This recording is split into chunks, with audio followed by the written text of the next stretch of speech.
The Metal Hammer Really exclusive interview. Yeah, I'm getting a new guitar player as we speak, and I'm only after rehearsals there. Johnny Pop never ever been saying to me for a long time, "Get on, go play with Johnny Pop." I tried him at one time. I didn't really give him a chance. No, long time ago when he did it for it. But now he's been around the fucking circuit all the time. We're going to be close. He would be ideal. Yeah, but you know, we'll see. I don't know. I'm not. I haven't fallen out with Zach. Zach's got his own thing and he does his own band. And I felt like I was beginning to sound like his band, you know, Black Label Society more than anything. Oh, really? So his stuff was bouncing off that, and I was singing on top of what he was doing. Yeah, I just felt like, you know, I wanted to change, you know. Yeah. So Zach's. Well, I've got a guy that I'm working on now. A guy from Greece. Not a musical. I mean, it's the country of Greece. Yes. But we'll see what happens. I don't want to say too much about it because I don't know myself at this point. Right.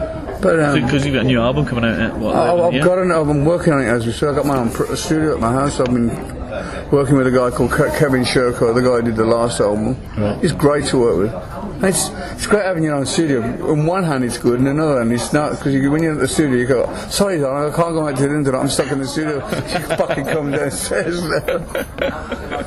I'm just enjoying my life these days, you know. Good. Is that so you're taking it easy recording this album, just doing it your own? Oh yeah, I mean, it's like, but Zach came down and did a bunch of stuff, which I don't know whether I want to use it or not, but I'll go out there if I do. And this Kevin Sherko is kind of a bit of an all-rounder, so I'm getting back to basics in the respect that because one thing about a guy that can't do all these fingers, he plays better with a riff and he don't go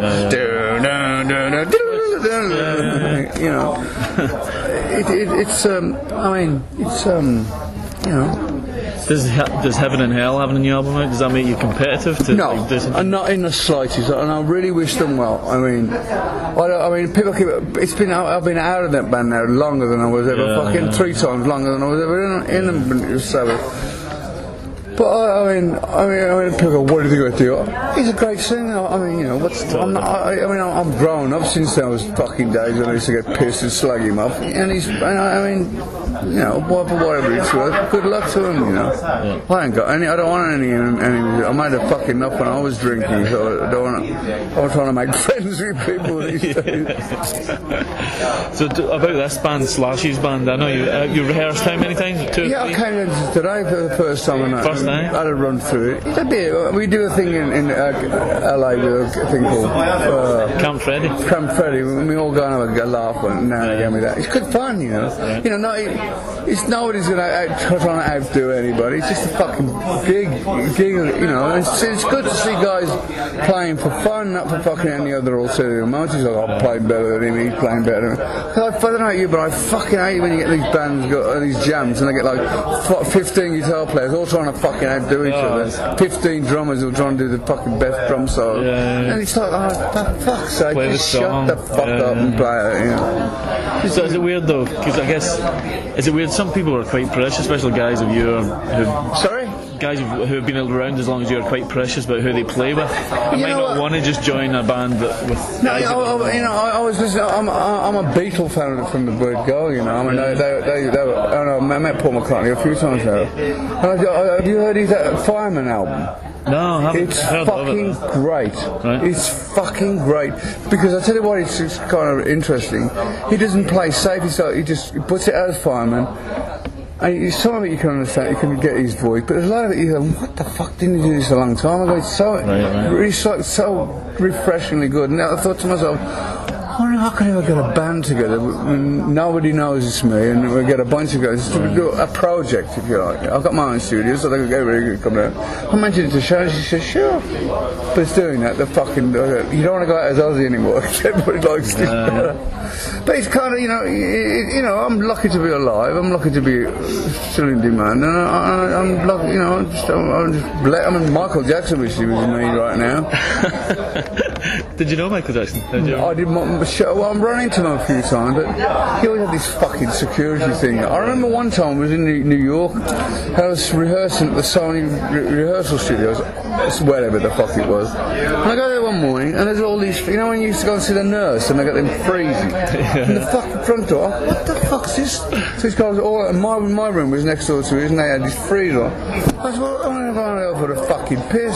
You got to go around the corner. Fuck that. And I went over the piss. Because the toilet was right over the other side of the bed. So the next day he never used the toilet. It was a big row because I wouldn't, you know, honour the fucking thing, you know. So the next day they found cups of piss all around. He was a very isolated man, you know. It's very sad. Because when you get that big, where is there left? And when he talk about eccentric, fuck, you know. But I mean, the whole world loved him for a while, but then they all turned on him because that sex thing, what he got charged with.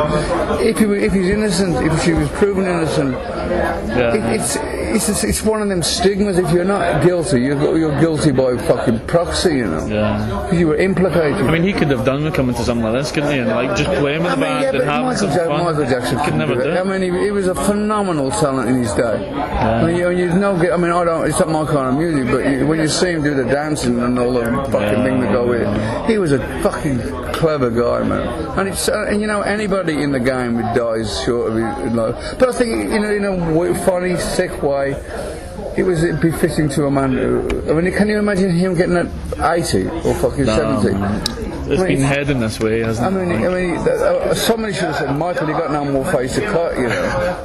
I mean, that's that. He's just lost connection with. I mean, reality. It's addiction. I mean, I don't think. I honestly don't think it was drugs that killed him. I think it was everything all combined. You know, his weight, he wasn't eating apparently, and I don't buy the. I mean, a doctor wouldn't go into his bedroom and go, "Oh, Michael's not breathing." You know, there's some weird shit going on there. So we've heard like